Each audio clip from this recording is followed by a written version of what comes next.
Olá, graça e paz. Deus vos abençoe. Hoje eu estarei dando continuidade ao Evangelho de João. No vídeo anterior, nós falamos sobre o Evangelho de João, capítulo 1, do 1 ao 5. Hoje eu estarei falando então do Evangelho de João, capítulo 1, do 6 ao 13, que nos ensina sobre a encarnação do Verbo. Então vamos ler os versículos do 6 ao 13, que diz assim: Houve um homem enviado por Deus, cujo nome era João. Este veio como testemunho para que testificasse a respeito da luz, a fim de que todos viessem a crer por intermédio dele. Versículo 8. Ele não era luz, mas veio para que testificasse da luz. Versículo 9. A saber, a verdadeira luz que, vindo ao mundo, ilumina todo homem. O Verbo estava no mundo, o mundo fora feito por ele, mas o mundo não o reconheceu. Versículo 11. Veio para o que era seu, e os seus não o receberam. Mas a todos quantos o receberam, deu-lhes o poder ou a prerrogativa de se tornarem filhos de Deus. A saber, aos que creem no seu nome. Versículo 13. Os quais não nasceram da vontade do sangue, nem da vontade da carne, nem da vontade do homem, mas de Deus. Então vamos estudar versículo por versículo, começando aqui no versículo 6. Houve um homem chamado João, enviado por Deus. João Batista, aqui, ele é apresentado como um exemplo de resplendor, porque ele não era luz, mas era um exemplo. João Batista, cujo nome significa Jeová é gracioso, foi enviado por Deus. Essa palavra enviado, ela tem a conotação e está no particípio perfeito passivo. E quer dizer que fora enviado por Deus, tem um sentido definitivo, de ordem. É como se fosse assim: eu enviei essa pessoa e dou o carimbo. É como se Deus estivesse dizendo: eu envio e carimbo. Este sou eu e que estou enviando. Do versículo 7 diz assim: ele veio com o propósito de testificar sobre a luz, a fim de que todos, por intermédio dele, viessem a crer. Então, ele veio para testificar. Toda pessoa, homem ou mulher, que é levantado por Deus, o objetivo dele é de falar a verdade. O objetivo dele é de falar de Jesus, pregar a Jesus Cristo. Ele é a única verdade. A palavra também nos ensina que, mesmo que venha um homem ou um anjo que desça do céu e apareça e venha pregar o evangelho que não seja esse que está escrito aqui na palavra, e vem da palavra de Deus, seja considerado anátema. Então, João Batista foi levantado para pregar a luz, para pregar a verdade do Evangelho. Também, lá em João 16:13, nos ensina que o Espírito Santo de Deus, ele virá e ele pregará a verdade. A palavra ensina que ele vai dizer a verdade. É isso. João 16:13 fala que ele vai ensinar e vai pregar a Jesus Cristo. E também vai nos guiar a toda a verdade. Então, se ele diz aqui que vai nos guiar a toda a verdade, é porque há mentira. E, infelizmente, hoje no mundo, as pessoas estão preferindo ir atrás do engano, preferindo a mentira ao invés da verdade. A verdade, por vezes, dói, porque é necessária uma confrontação. A verdade traz em nós, faz com que a gente tenha que mudar a nossa atitude. Por vezes isso dói, mas é muito melhor enxergar a verdade, estar no caminho da verdade, que vai te levar para um caminho de vida, do que estar num caminho de mentira, de engano, que vai te levar para um caminho de morte.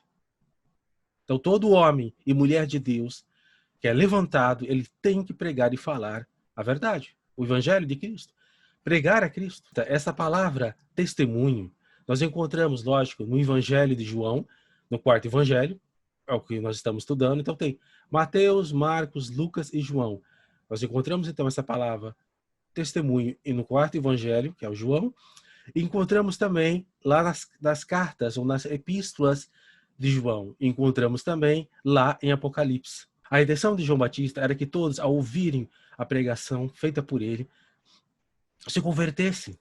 As pessoas viessem e se convertessem a Cristo. Porque, como ele dizia, arrependam-se, é chegado a vós o reino de Deus. Então a intenção dele é que as pessoas se convertessem, ouvissem a pregação e se convertessem com coração genuíno e sincero.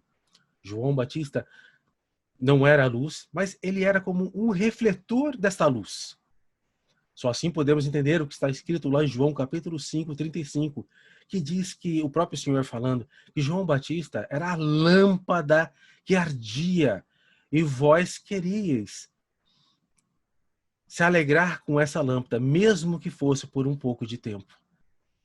E o versículo 36, João 5,36 diz: eu tenho o maior testemunho, o Senhor falando, porque Ele é Deus. Então, a vontade de João é que as pessoas, ao ouvirem o Evangelho, tivessem um coração transformado, se voltassem para Deus. Versículo 8, ele não era luz. João estava longe de depender de aprovação humana. Ele sabia que a sua dependência vinha de Deus.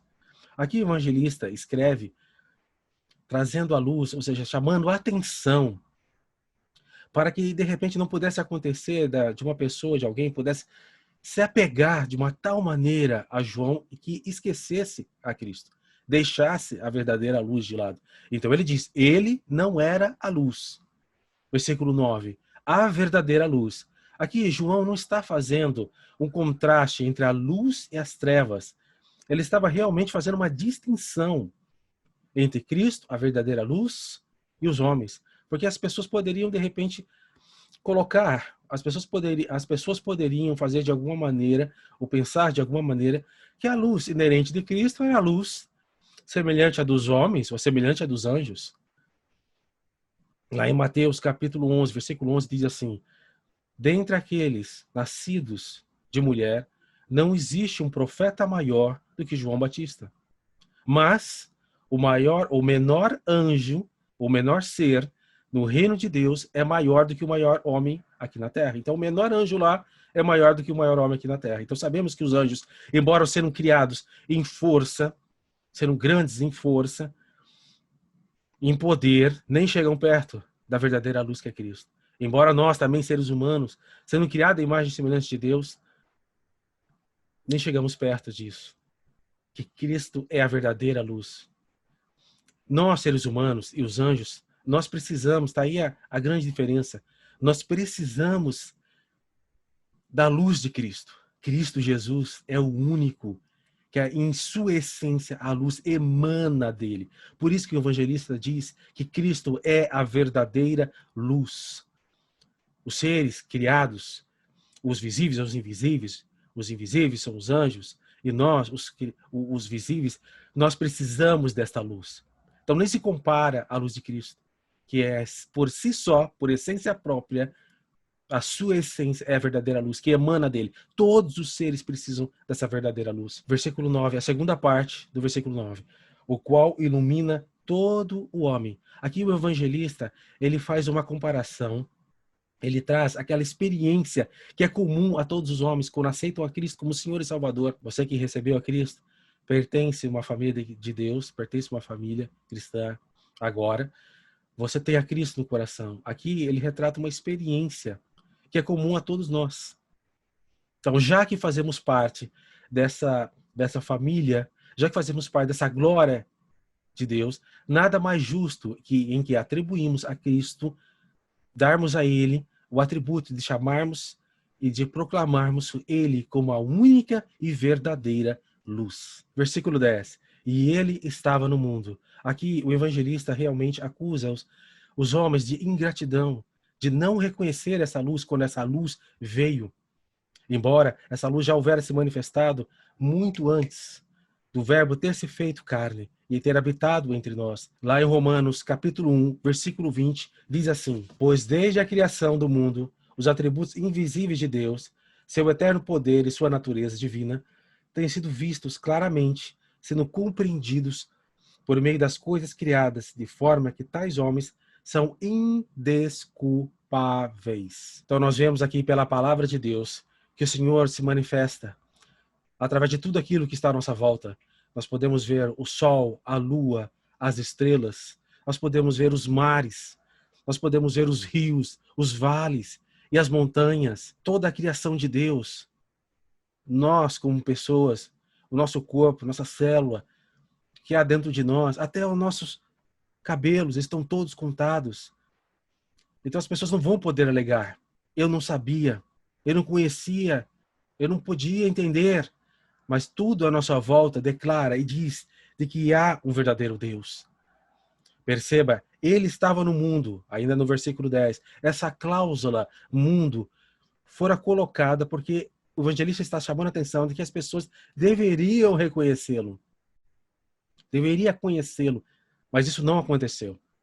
Encontramos também lá em Mateus, se referindo a essa palavra, essa passagem conhecer, nós encontramos lá em Mateus 7:23, que o Senhor falará assim: aparta-vos de mim, que eu não vos conheço. Essa palavra reconheceu, ela no grego, ela é um aoristo constantivo. Ela significa não só conhecer, mas também ela diz assim de não reconhecer, de não perceber, de não também vê-lo ou tratá-lo com igualdade. O Senhor falará isso. Que terrível dia será para aquelas pessoas. Ele dirá que não reconhece aqueles que não tiveram a Cristo. Esse sentido do conhecer, essa palavra, conhecer, relacionamento entre Deus e o homem. Ele vai dizer: eu não te conheci, você não andou comigo, você não se abriu comigo, eu não te conheci, aparta-vos de mim, que não vos conheço. Terrível coisa será para esse que não tem a Cristo no coração, que não reconheceu como Salvador. Que terrível dia será para esta pessoa. Versículo 11. Ele veio para os seus, mas os seus não o receberam. Aqui o evangelista comprova amplamente a deplorável situação do homem, a queda do homem. O homem, a sua impiedade, veio para o que era seu e o seu não recebeu. Então o Senhor, ele escolhera para si um povo, escolhera para si uma nação, aonde ele viria e se manifestaria a eles. E esse povo não o reconheceu, deliberadamente não o reconheceu. O evangelista, então, aqui, ele salienta a ingratidão. Veja que ele veio para os seus. Ele. Nós vemos aqui o pronome, ele, e o verbo veio. Aqui o evangelista está querendo chamar a atenção que antes que Cristo, Deus, ele veio ou se manifestou para um lugar onde antes ele já estivera. É isso que ele está querendo dizer aqui. Como assim? Deus se manifestou ao povo de Israel, abrindo o Mar Vermelho. Uma observação aqui, tá? Algumas pessoas acreditam que o Mar Vermelho abriu instantaneamente, o mar abriu instantaneamente. Não, não foi isso que aconteceu. O Senhor Deus enviou um vento oriental soprou durante toda a noite. E aí depois eles atravessaram o mar. A passagem que mostra que foi um milagre instantâneo foi lá quando estava com Josué. Ele estava passando o Rio Jordão, aí lá a abertura do rio foi instantânea. Aqui o Senhor mandou um vento oriental e aí o mar se abriu. Então, mas Deus se manifestou ali. Se manifestou através da força de Sansão, se manifestou através dos profetas, através do rei Salomão, através do rei Davi. Deus se manifestou. E desta vez, Cristo, o Deus encarnado, queria se manifestar, fazendo-se homem, para que assim ele pudesse estar do nosso lado, para que assim os homens pudessem vê-lo bem de perto. E este povo o negou, a saber, o povo judeu. A bênção veio para nós, gentios, porque o povo judeu negou a Cristo. E essa bênção estendeu a cada um de nós hoje. E podemos crer e ter fé nesse Salvador, em Cristo Jesus. Versículo 12. Mas a todos quanto o aceitaram, deu-lhes o poder ou a prerrogativa de se tornarem filho de Deus. Embora os seus representantes o tenham negado, sempre há alguém que reconhece a Deus como Senhor e Salvador. Houve pessoas que aceitaram a Cristo como Senhor e Salvador. Independente, você pode crer em Cristo, independente da sua nacionalidade, independente da sua origem, ou seja, sanguínea, independente disso, porque o povo de Israel acreditava que eles poderiam ser salvos simplesmente por linhagem, descendente sanguínea, ou seja, sendo descendente de Abraão. Aqui, Deus fala que é para todos, versículo 12, mas todos que o aceitaram. Quando ele fala aqui para todos, está se referindo tanto para judeu, como também para nós, gentios. Todos, o povo de Israel falhou em perceber que agora a salvação não era através da descendência sanguínea, não, mas sim era para todos aqueles, e é para todos aqueles que creem em Cristo Jesus. Então, para todos aqueles que reconheceram a Cristo como a verdadeira luz, o Deus Salvador, receberam, perceberam e compreenderam que Ele é a verdadeira luz que veio ao mundo. Ele é o Salvador, é para todos. E Deus deu. Agora perceba que isto é gratuito. Deus deu, é de graça. Não é através daquilo que eu vou fazer para adquirir a minha salvação, não. É através daquilo que já foi feito, de uma obra redentora, feita na cruz do Calvário de outra pessoa. É Cristo. É através da obra dele que eu sou salvo.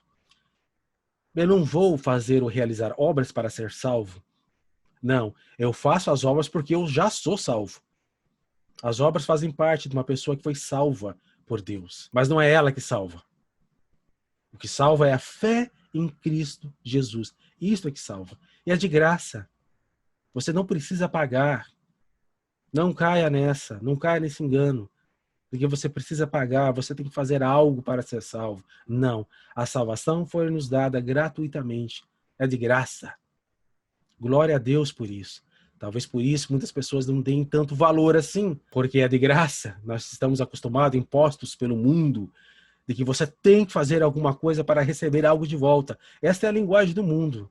Mas para Deus não. Aquilo que ele fez na cruz, vale para sempre. É gratuito, já está feito. A salvação já nos foi dada através de Cristo Jesus, o Senhor. Versículo 13. Que não nasceram do sangue, nem da vontade da carne, nem da vontade do homem, mas de Deus. Então, o que podemos aprender aqui? Aprendemos que o Evangelho foi dado a cada um de nós e foi nos dado de graça. Você não precisa pagar pelo Evangelho. Cristo Jesus já morreu por mim e por você. Esse Evangelho está ao nosso alcance e é de graça. Vemos também que todas as pessoas levantadas foram levantadas para pregar a verdade. Permaneça na verdade. Não saia da verdade. A palavra, muitas vezes, ela nos confronta. Mas ela nos confronta para sairmos e mudarmos a nossa vida de direção, que estávamos indo para um lugar de perdição. Ela nos confronta para nos trazermos à luz, para que a gente seja transformado. Aquele que prega Cristo tem que pregar a verdade. Vemos também que muitas pessoas vão dizer não para Cristo. E o Senhor vai dizer: aparta-vos de mim que não vos conheci. Que terrível coisa será para essa pessoa. O Evangelho é gratuito. É para todos nós. É para todos que creem em Cristo Jesus. Entregue sua vida a Cristo. Se vocês gostaram deste vídeo, não esquece, tá, de deixar um like e fazer o subscribe. Deus vos abençoe e vos vejo no próximo vídeo.